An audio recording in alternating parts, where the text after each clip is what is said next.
नमस्कार मित्रों, आज हम बात करेंगे अंग्रेज़ों का किस तरीके से गुलामी थी। गुलामी की इस तरीके से जैसे जलियांवाला बाग, मात्र हज़ारों लोग बैठ कर के मीटिंग कर रहे थे, अंग्रेज़ों को नहीं सुहाया कि ये क्या कर रहे थे। अब गोलियों से सभी लोगों को भूंज डालते हैं।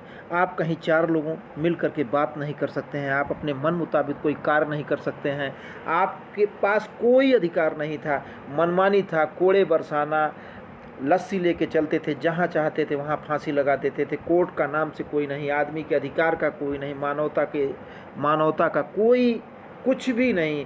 सिर्फ अंग्रेज़ यहाँ पे शासन करते थे और शासन के साथ चाबुक चलाते थे और गुलाम की तरीके से रखते थे। उस गुलामी की जंजीरों में आज बहुत बड़ा दुख होता है जब आज लोग कहते हैं कि हम जो है वोट नहीं करेंगे, उस वोट नहीं करेंगे। आप जानते हैं, उस वोट के लिए, आपके अधिकार के लिए, उस कॉन्स्टिट्यूशन लॉ के लिए, उस संविधान के लिए जो है वोट करने के लिए, आपको अधिकार दिलाने के लिए जो है करोड़ों शहीदों ने अपने बलिदान को दिया है। करोड़ों शहीदों ने अपने बलिदान को दिया है। थोड़ा सा इस तथ्य को देखिए आप लोग। दोस्तों, इतिहासकार एक देश के इतिहास को कई कालखंडों में देखना पसंद करते हैं और इन्हीं में से एक कालखंड वो था जब अंग्रेजों ने भारत पर आकर कब्जा कर लिया और यहाँ अगले 200 साल तक अपना राज चलाया। आपको अपने आसपास कई ऐसे लोग मिल जाएंगे जो अंग्रेजों की सत्ता की तारीफ करते नहीं थकते। कोई कहता है कि इन्होंने हमें रेलवे दिया, डेमोक्रेसी दी, सिविल सर्विसेज और मॉडर्न एजुकेशन दी, तो कोई इस बात से खुश है कि अंग्रेजों ने भारत में आकर मुगल राज को खत्म किया। लेकिन ये पूरा सच नहीं है। अंग्रेजों के राज के उन सालों में भारत के लोगों ने जो यातनाएं झेली वो कभी किसी दूसरे राज के नीचे हमें नहीं झेलनी पड़ी।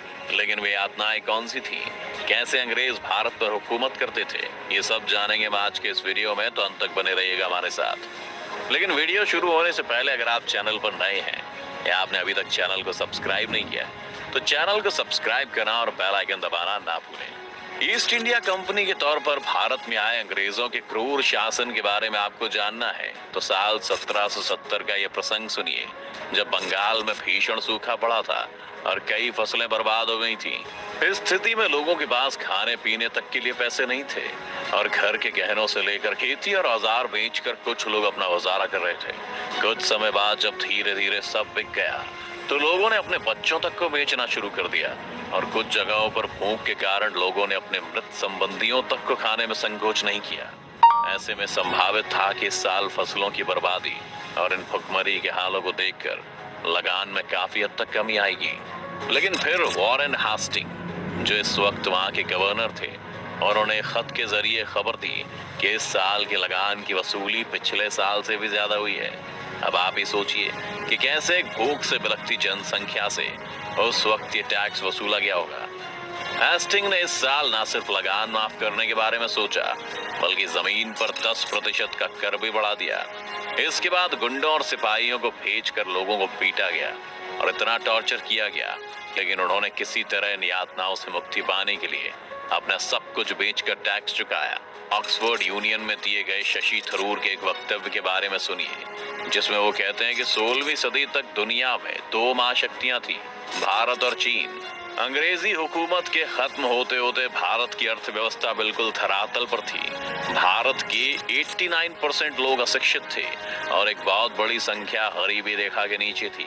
इस वक्तव्य में वो आगे बंगाल के अकाल का भी जिक्र करते हैं। ये 40 का दशक था, दूसरा विश्व युद्ध चल रहा था और बंगाल में अकाल पड़ने लगा। वहीं 1770 जैसी ये समस्या थी, खाने की कमी थी, लोग सड़कों पर भूख के कारण गिरे जा रहे थे। लेकिन इस बार ऐसा नहीं था कि खाना बिल्कुल था ही नहीं। अंग्रेजी सरकार ने बहुत सा अनाज विश्व युद्ध में लड़ रहे सिपाहियों के लिए बफर के तौर पर रखा था, जिसे किसी इमरजेंसी में इस्तेमाल किया जा सकता है। लेकिन लंदन में बैठे ब्रिटिश प्रधानमंत्री विंस्टन चर्चिल को बंगाल में लोगों का मरना एक इमरजेंसी सिचुएशन नहीं लगी। जब चर्चिल के पास इस अकाल की फाइल भेजी गई तो उन्होंने कहा कि उन्हें भारतीय लोग पसंद ही नहीं है। वो भारतीयों को ऐसी निचली नस्ल के खरगोश कहते हैं जो हमेशा बच्चे ही पैदा करते रहते हैं। चर्चिल ने फाइल वापस भेजते हुए फाइल के अंत में ये भी लिखा कि अगर स्थिति इतनी गंभीर है तो गांधी की मौत अब तक क्यों नहीं हुई है। ये प्रसंग भी दर्शाता है कि भारतीयों को अंग्रेज किस लायक समझते थे। ब्रिटिश ऑफिसर्स के सख्त निर्देश थे कि वो अपने यहाँ काम कर रहे भारतीय नौकरों की तनख्वाह ना बढ़ाएं। नौकर रखने का शौक भी अंग्रेजों को भारतीय नवाबों को देखकर आया, जिनसे वो हमेशा इम्प्रेस्ड रहते थे। और फिर जब उनका कब्जा यहाँ हुआ तो उन्होंने भी कई नौकर रखकर खुद को इन नवाबों जैसा जीवन देने की कोशिश की। उस वक्त के कई विवरण बताते हैं कि एक अंग्रेज ऑफिसर की रैंक को देखते हुए उसके पास 2 से 3 नौकरों से लेकर 50 से 100 नौकर तक भी हुआ करते थे, जिनमें भी जाति के आधार पर काम सौंपा जाता था। अंग्रेजों के बारे में जो दूसरी बड़ी भ्रामक बात है वो ये है कि उन्होंने जाति प्रथा को खत्म करने का प्रयास किया, जबकि ऐसा नहीं था। वो इस व्यवस्था से काफी खुश थे और ज्यादातर उनके नौकर भी वही काम किया करते थे जो जाति के आधार पर उनके समुदाय को करने के लिए कहा गया। इन नौकरों को लेकर जो अंग्रेजों की उत्सुकता थी उसे एक वक्त के चित्र में कुछ यूं दर्शाया गया है कि एक अंग्रेज एक टॉयलेट सीट पर बैठा है और एक नाई उसके पीछे उसके बाल और नाखून काटने के लिए तैयार खड़ा है। एक खानसामा उस अंग्रेज को वहीं पर चाय दे रहा है और एक व्यक्ति उस अंग्रेज के पैर दबा रहा है। अंग्रेजों को दुनिया भर में रेसिज्म या नस्ल भेद फैलाने का भी जिम्मेदार माना जाता रहा है। उन्होंने भारत में भी इसको प्रथा का काफी इस्तेमाल किया। अंग्रेजों ने यहाँ रहते हुए भी कई भारतीय महिलाओं से शारीरिक संबंध बनाए, लेकिन उनकी संतानों को बहुत वक्त तक पिता की प्रॉपर्टी में कोई हिस्सा नहीं दिया। दूसरी तरफ अंग्रेज पिताओं को ये सलाह दी जाती थी कि वो अपनी बेटियों को भारतीय पुरुषों के पास ना जाने दें, क्योंकि वे अंग्रेजों से नीची नस्ल के हैं। एक बार तो ब्रिटिश इंडियन आर्मी में रिक्रूटमेंट के लिए प्योर रेस का होना आवश्यक कर दिया गया था। प्योर रेस यानी आप चाहे पूरी तरह से भारतीय हो या पूरी तरह से अंग्रेज हो, तो ही भारतीय सेना में आ सकते हैं। जो आधे अंग्रेज और आधे भारतीय हैं, जिन्हें एंग्लो इंडियंस भी कहा जाता है, उनके लिए सेना के दरवाजे इसलिए बंद कर दिए गए थे ताकि इन इंटररेशियल संबंधों को रोका जा सके। अंग्रेजों के क्रूरता के किस्से तो कई और हैं, जैसे 1857 का वो दौर जब सेना की कुछ रेजिमेंट्स में बगावत खड़ी हो गई थी और ये आग फिर दिल्ली तक फैली। 1857 की क्रांति के बाद अंग्रेजों ने भारतीयों को शक की निगाह से देखना शुरू कर दिया था, इसलिए अगले 1.5 साल तक अंग्रेजी अफसरों को खुली छूट दे दी गई कि वो सुरक्षा के मसले पर जब चाहे जो उचित समझे वो कर सकें। इसका परिणाम ये हुआ कि कई सारे भारतीयों को यूं ही टॉर्चर किया गया। कईयों को तो चौराहे के बीच लटका कर सूली, बाकी लोगों को चेतावनी देने की भी कोशिश की गई। 1857 के गदर की एक कहानी और भी है जो शायद इतनी भयानक नहीं है क्योंकि ये मिर्जा गालिब से जुड़ी है। कहते हैं कि 1857 के गदर के बाद मुसलमानों पर दिल्ली में खास तौर पर शक किया जाने लगा और ऐसे में सभी को हाजिरी लगाई जा रही थी। गालिब को जब अधिकारी ने बुलाया और पूछा कि क्या तुम मुसलमान हो, तो गालिब ने जवाब दिया, जी हुजूर, आधा मुसलमान हूँ। इस पर उस अफसर ने पूछा, आधा मुसलमान कैसे? तो गालिब ने बहुत ही संजीदा ढंग से कहा, हुजूर, शराब पी लेता हूँ, सुअर नहीं खाता।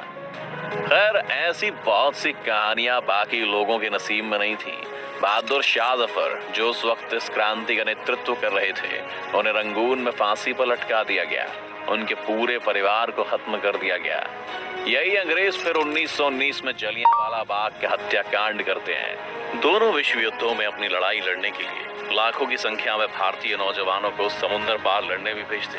ब्रिटिश शासन ने सिर्फ हमें आधिकारिक तौर पर गुलाम बनाया था, बल्कि उन्होंने इस देश की चेतना तक को भी उससे छीनने की कोशिश की थी।